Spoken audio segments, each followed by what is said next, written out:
Hi everyone, this is Norris Tony coming back to you all with another video. I know I said I probably wasn't going live till Monday, which I am, which I still plan on going live Monday to read chapters 9 and 10 of the Managing Your Money book. But I'm going to get to why I'm online tonight in a minute, why I'm live tonight in a minute. But I'm going to read from our Walk in Faith prayer book. So I'm going to get to that. Then I'm going to read this article. But he that walk with wise men shall be wise, but a companion of fools shall be destroyed. That's from the book of Proverbs, chapter 13, verse 20. Here's the prayer. I do sometimes prefer volupty and flattery to growing in the light of some uncomfortable truth, Lord. You can see where I'm prone to skirting the issues I need to deal with.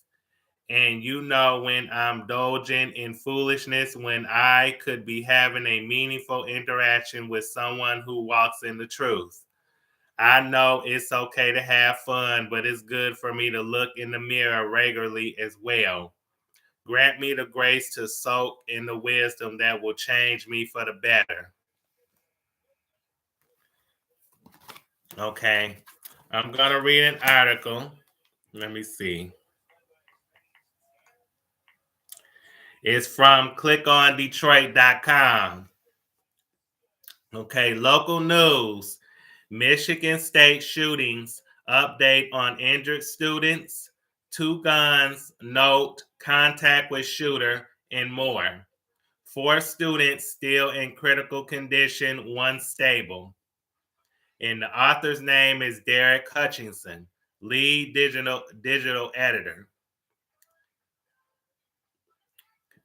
Flowers and crime scene tape are shown outside Berkeley Hall on the campus of Michigan State University on February 14th, 2023 in East Lansing, Michigan. Okay, this is where this picture right here. Now I'm going to get to the article. East Lansing, Michigan. Officials provided a comprehensive update on the Michigan State mass shooting investigation on Thursday morning, discussing the condition of injured students, the weapons and note found on the shooter, what happened at the scene where he unalived himself, the search at his house, and much more. What we already knew about shootings. Police first received 911 calls at 8:18 p.m. Monday, February 13th, about a shooting at Berkey Hall on the north edge of the Michigan State University campus. Intern Deputy MSU Police Chief Chris Rosman said when officials arrived, they found several students with gunshot injuries. Hey, Marva. 2 students were pronounced dead from the shooting at Berkey Hall.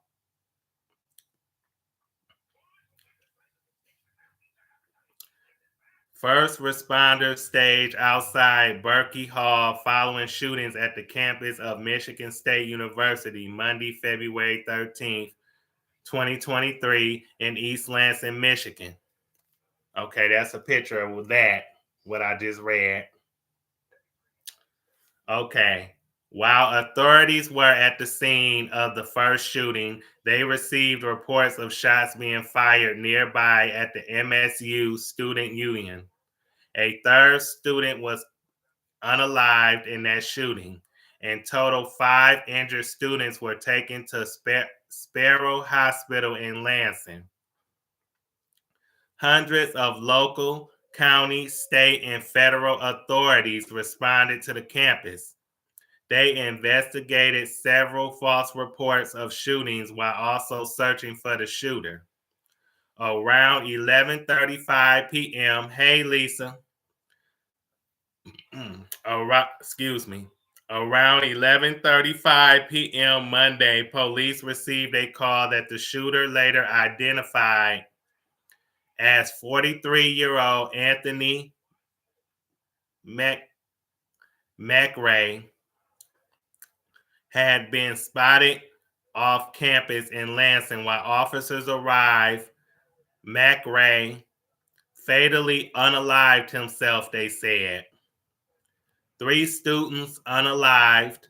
Several vials have been held in our plan for the 3 Michigan State students who were unalived in the shootings.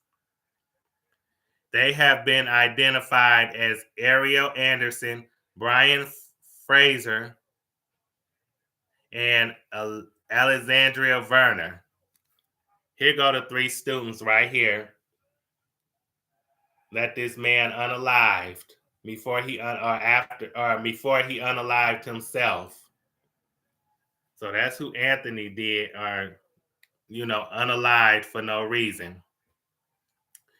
Anderson, 19, was a 2021 graduate of Grosse Pointe North High School. She was a sophomore at Michigan State. Fraser, 20, of Grosse Pointe, was a 2021 graduate of Grosse Pointe South High School. He was also a sophomore at Michigan State. Werner, 20, of Clawson, was a 2020 graduate of Clawson High School. She was a junior at Michigan State. Update. Yeah, it is awful. Oops. Okay. Update on injured students. Police began Thursday's briefing by saying that all 5 injured students were still in critical condition at the hospital. However, around 11:10 a.m., one of the students was upgraded to stable. The other 4 students remain in critical condition. I'm pleased that we are seeing some signs of improvement in some of our students. Intern MSU President Teresa Woodruff said. Officials said they will not confirm the identities of the injured students out of respect for their privacy. Police contact with shooter. Rosman said that while MSU police are the lead investigating agency, the case is so complex that certain parts of it are being handled by other departments in a unified and coordinated effort. Michigan State Police Lieutenant Renee Gonzalez spoke Thursday about what happened at the scene while McRae died of a self-inflicted, basically unalived himself with a gun, with his gun. Gonzalez said detectives received a tip that someone matching the shooter's description was walking down the street in the area of Lake Lansing Road and Larch Street, which is in Lansing. That call came from someone who saw McRae's picture in the media about 17 minutes after surveillance photos were released by police, according to Rosman.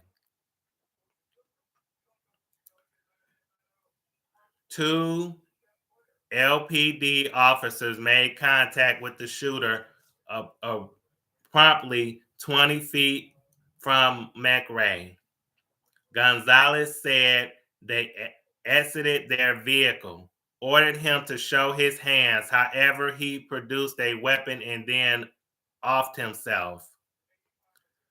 Body camera video shows, "Hi, together we break chains" production. Body camera video shows McRae didn't say anything to officers before shooting himself, according to authorities. 2 Michigan Capitol security officers arrived at the scene and approached McRae with the Lansing Police Department officers. He was lying along the street, they said. Gonzalez said authorities cleared the scene and tried to provide life-saving treatment to McRae, but he was pronounced unalived at the scene. 2 Michigan State police troopers and 2 Lansing Township police officers also arrived at the scene, Gonzalez said. MSP believes shooter was heading home. Authorities performed a surveillance canvass to try to track the shooter's path from the time he left the MSU Student Union to when he unalived himself about 3.8 miles northwest of campus. Hi, Kiana. It looked like from looking at the video that we did have portions of that he was just walking home, Gonzalez said. His ending spot was just around the corner from his house on Howe Street, so it appears he was just heading home.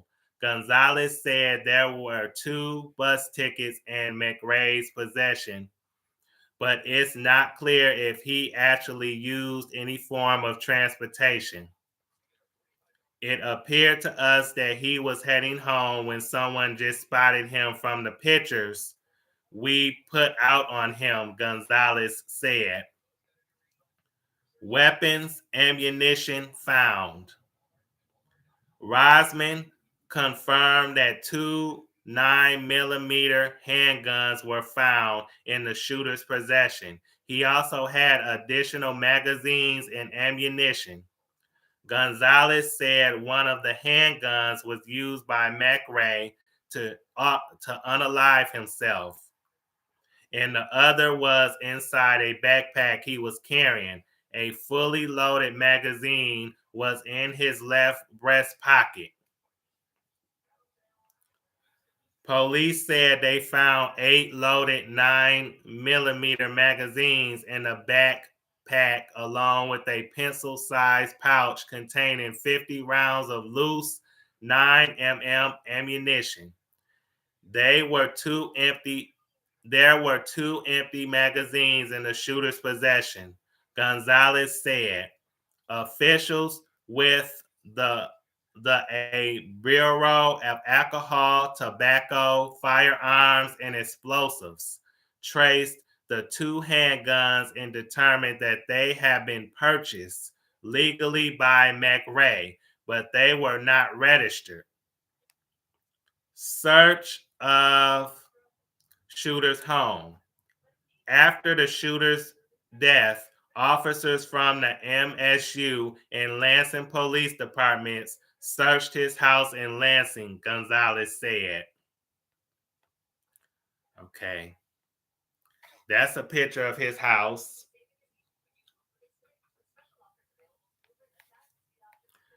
The Lansing residence of the Michigan State shooter. At the residence, a cell phone was collected, journals of sorts, miscellaneous writings, and fired 9mm casings. Gonzalez said McRae's father was also interviewed on scene by the MSP detectives at the Lansing Operations Building. Shooter's note in the search for a motive. 2 pages of notes were found in the shooter's wallet, police confirmed Thursday. That was the note that identified where he was going to visit and also kind of gave an indication of why, maybe a motive, but nothing that we can actually confirm just yet, Gonzalez said. The note threatened businesses, a church, and a school district in New Jersey. We found that he had high classy dine. We found that he had contact with some of those places, Gonzalez said. He was an employee of the Meyer warehouse at one time. A couple of the other businesses, it appears that he had some issues with the employees there, where he was asked to leave. So it looks like he possibly a motive for that was he just felt slighted, and that's kind of what the note indicated. Gonzalez said McRae had connections to the New Jersey area in the past, but it was many years ago. Police are still trying to figure out how that fits into the investigation. In the note, McRae claimed to be the leader of a group of 20 killers. Michigan State Police troopers said they debunked that claim while talking to the shooter's father. Through interviews with the shooter's father, we brought that up to him, and he had mentioned that his son does not have any friends, Gonzalez said. He pretty much sat in his room most of the time. He ate, went to the bathroom in there. So he pretty much never left his room. And his father didn't believe that he had any friends, let alone 20 of them, that would help him put this out. So we kind of determined that he was the lone shooter in this.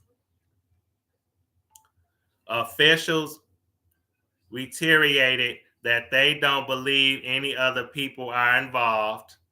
They don't believe there is any remaining danger to the public linked to McRae's actions. Police continue to investigate the motive behind the shootings. It appears, based on the content of the note, that he felt that he was slighted in some way by people or businesses. Rosman said, did a mental health issue amplify that, or was it a component of that? We're not sure at this point.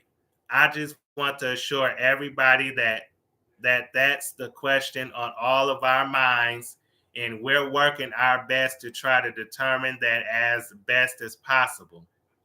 Rosman said police are aware of and investigating a claim that McRae had been turned down for a job at MSU. He was not a current or former student, teacher, or staff member at the university. Criminal history. Lansing Police Chief Ellery Sosebee, I don't know how to say that, said his department has never responded to any welfare checks or reports of shootings involving McRae at the house where he lived. Police performed a welfare check at the address on February 5th, but it was not related to McRae, according to authorities. McRae's first link to law enforcement in Michigan came in 2005 when he was contacted by Lansing officers in connection with a larceny complaint. He had a traffic violation in 2006 and two more in 2007, authorities said. In 2019, McRae was arrested by the Lansing Police Department for carrying a concealed weapon. The weapon involved in that case is still in the department's custody, Sosebee said. I'm sorry I mispronounced that person's name, but I don't know how to say it. It's a new name to me. But McRae's charge in that 2019 case was pled down by the then Ingham County prosecutor. A motion was made by McRae's defense, and the prosecutor agreed to negotiate down to a lesser charge that resulted in no jail time and no felony charge that prohibited McRae from buying weapons, according to Sosebee. He was sentenced to a year of probation. The prosecutor from that case is no longer with Ingham County. We would all hope that a prosecutor would uphold the law as it's written. So say B said, there's always room for some type of discrepancy or discretion. However, that one will be SCRUTINIZED for a long time, I'm sure. Ooh, these damn words. Oh, I'm close, y'all. I'm kind of close to the article. I got like five more, maybe six more topics to go, or headlines to read. This article is long, so please bear with me. I hope I'm doing a good job so far. Y'all can let me know what you think in the comments. How did the shooter get so far away from campus? Rosman answered several questions about how the shooter managed to get nearly 4 miles away from campus despite the large police presence, the chaos that ensued, and the information that we were receiving. Due to the number of reports that we were receiving on campus, we actually at the time thought that he was still on campus, Rosman said. We had no indication at the time that he left campus. We were receiving and responding to so many calls about potential shots fired or sightings of this person on campus. Rosman said officials started at the MSU campus and then branched out from there once many of the buildings had been secured. We had no indication at the time to believe that he was off campus, and especially that far off campus, 2, 3, 4 miles. Hi, Tawana to Aspire. Rosman said, as resources responded, we still deploying them out further. And when that call did come in due to that decision, we had resources that were able quickly to respond to that location. Police confirmed they responded to a number of false shooting reports that came across the scanner. When the additional calls came in that there were additional shooting scenes on campus, we thought they were real intentionally. Rosman said, we responded like they were real. We reacted like they were real. Tactical teams were sent to those locations and buildings, and officers entered those facilities ready to hunt down a shooter. It took us a while to determine that some of those were false, were host calls, Rosman said. False report of shooting at IM East. One of the false shooting reports suggested that shots had been fired at the IM East Sports and Recreation Building. MSU Police Chief Marlon Lynch, the Vice President for Public Safety, confirmed that the IM East shooting was investigated. Those officers get there, they get to IM East, no signs of shooting, not hearing anything. That's the response, Lynch said. Classes canceled through Sunday. Woodruff said classes at Michigan State have been canceled through Sunday.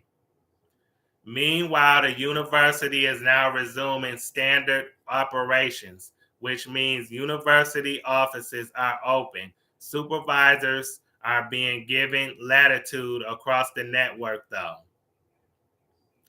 In response to a petition that already has thousands of student signatures, Woodruff said there are ongoing discussions about the possibility of allowing students to attend class online this semester, but no decision has been made. Buildings shut down. Berkey, Hall is closed for the rest of the semester, and the MSU Student Union is still being evaluated at this time. Woodruff said a leadership group is meeting to decide what to do with the two buildings going forward. We're also been talking with our students, faculty, and staff who were in the class of the shooter in Berkey Hall, and the employees who were in the union on Monday night, Woodruff said. House students can pick up items left at Berkey Hall. Jim Terra, I don't know, I'm just going to say Jim T., the FBI special agent in charge of the Detroit field office, said officials are meeting with students and staff members to return the items that were left behind at Berkey Hall. Students can show up to the building to get their items back and meet with FBI victim specialists for mental health support. Hi, Kay Shaw. Hi, Miss Beauty. The property that will return to students essentially is a pretty easy process, T said. The person's last name is spelled Tarsca, but their identify what's theirs will return it. Students who don't want to go to Berkey Hall don't have to do so to retrieve their belongings. For those students who don't want to be there, don't want to be in that building, that's fine, T said. Just understand you don't have to do that. We will get your property to you. You can come, not go in the building, talk to our folks, and they'll get it to you. Or after today, everything that's left over. Everything that remains that hasn't been collected will be turned over to the MSU Police Department so they can coordinate and facilitate getting those items back to you. He thinks about 80% of the items have already been returned. As of Thursday morning, there were 18 students who hadn't yet picked up their possessions. Those items are available to be picked up Thursday, or students can reach out to MSU police to get their belongings if they don't want to go to Berkey Hall. Student officer heroics. Lynch praised the students and officers for their actions during the shooting. Our students who were in Berkey Hall, in addition to being placed in situations that they probably have never encountered before, when their students and their classmates and their friends needed assistance, they rendered aid, Lynch said. He said those students, along with first responders who rendered aid to shooting victims as soon as they got to the scene, gave injured people a chance to survive. A GoFundMe has been created to support Ariel Anderson. And they got a Thursday full briefing below, but I'm not, that's an hour. I'm not playing that. Okay, woo, and that's the end of the article, y'all. I done got through the article. Here's the author of that of this long article. But it's a good article, though. You know, it's like I read y'all a story. Do they know who he did this? Oh, do they know why he did this? I read it in an article, so you might have to go back. I read about that, about him, and they said he had let me see. He said he probably, they said that he felt slighted by people and by people in general, and he didn't get the job. He applied for a job that at MSU and didn't get it. But it was other things that they said. You would have to go back and watch the playback when I read that part about his motives and his intentions. So, but basically, because he felt slighted by people and he didn't get the job at MSU. But there's more to it. You just have to go and watch the playback. Okay, Shaw. I hope that answered your question. But yeah, how did y'all feel about the article? Did y'all like it? How did I do? Before I give a little commentary on it.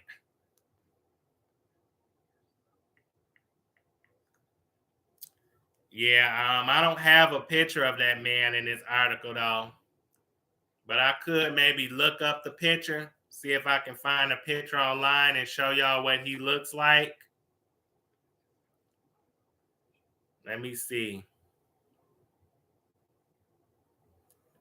Michigan. Okay, well, I looked that up. Y'all can tell me what you think I did. How y'all think I did?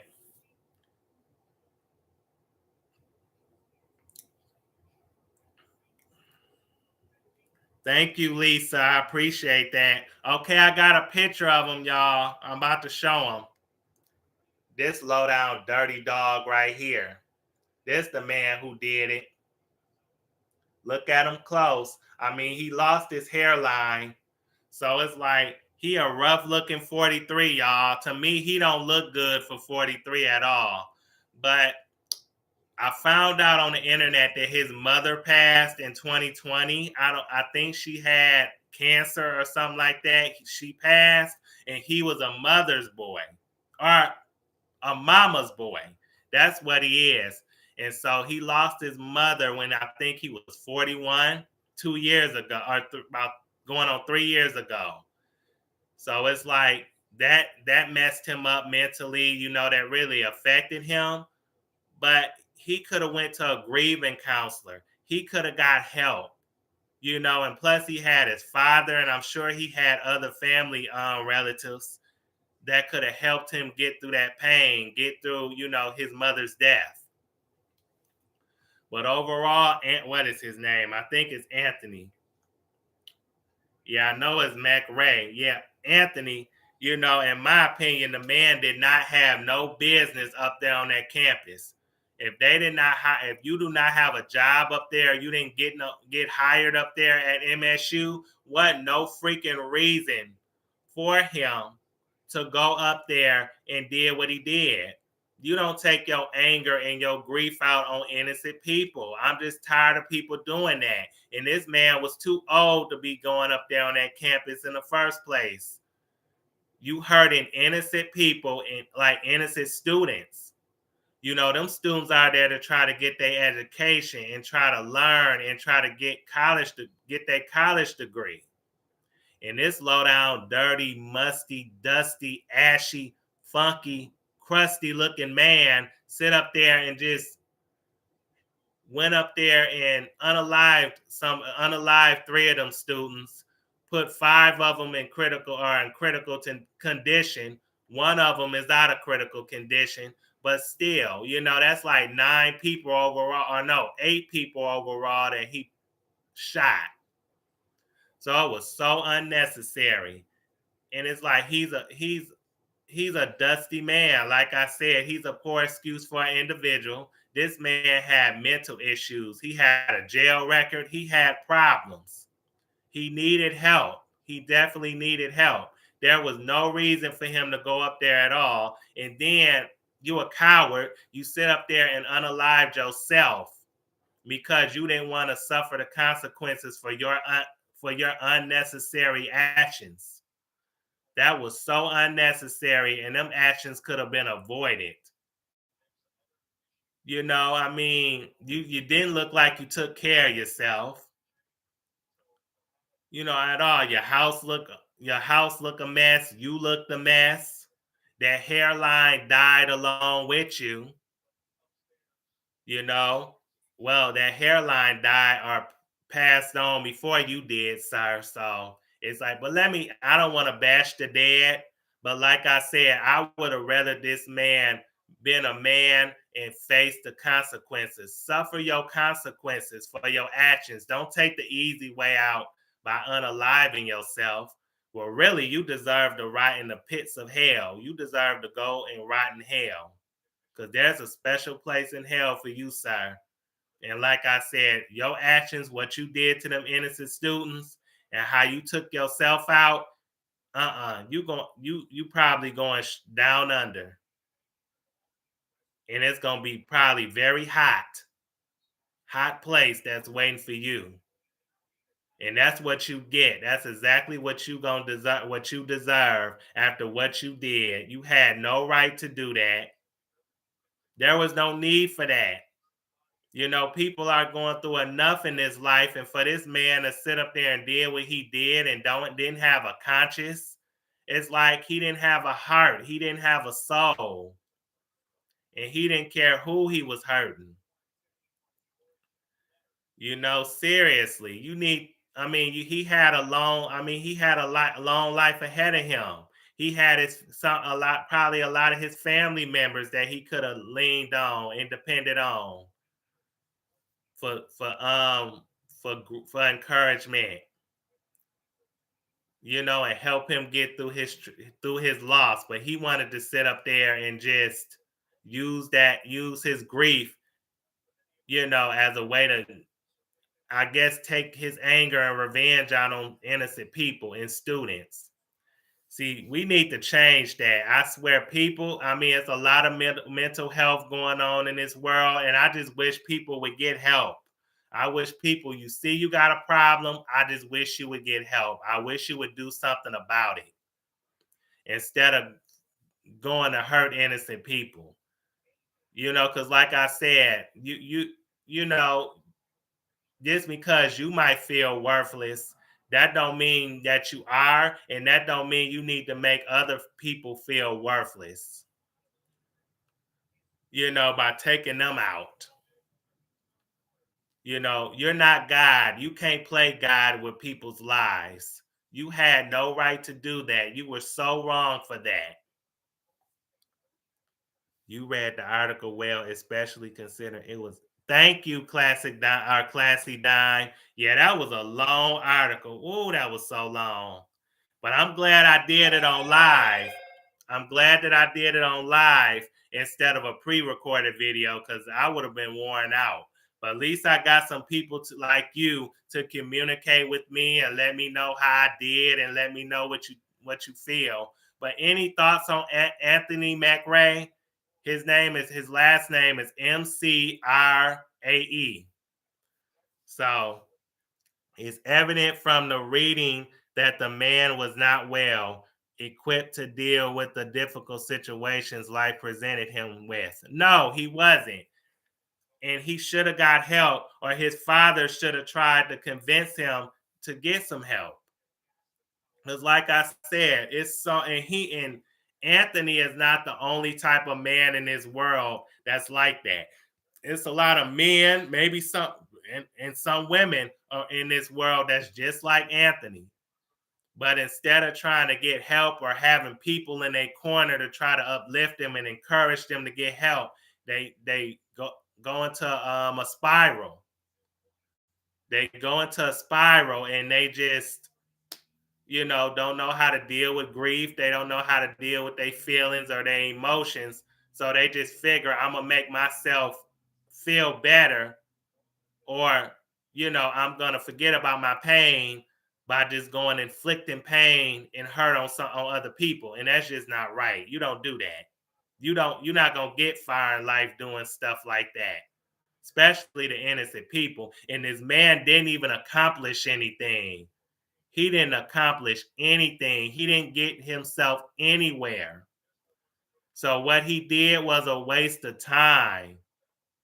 A waste of time. And you know, the man, like I said, drove himself nuts. He didn't age well. But I'm not going to spend too much time on this live talking about him. Do anybody else have any more to say before I end this live? Right. Sadly, there have been cases where people have felt driven to commit heinous acts due to not receiving the opportunities they think they should have acquired. Yeah, that is so true, Classy Dime. You right on the money with that one. Yeah, K Shaw, that's a good question. He only got a misdemeanor. Yeah, I'm glad you paid attention. I'm glad you know you pointed that out. Yeah, he did get a misdemeanor. Yeah, absolutely. He got community service, no probation. He got probation, and I feel like he should have been put behind bars for that first gun charge. Absolutely not. If they would have restricted him from buying weapons, from buying guns, and put him behind bars the first time, maybe he would have learned a lesson from that and coped with his mother's death or with his emotions in a different way. Maybe he wouldn't have done what he did had they made an example of him after the first time he was you know he was charged with a gun but not locked up. He should have been locked up. I think that maybe would have taught him a little lesson. Maybe not, but at least something should have been done. So good point. Good point, K Shaw. You brought up a good point.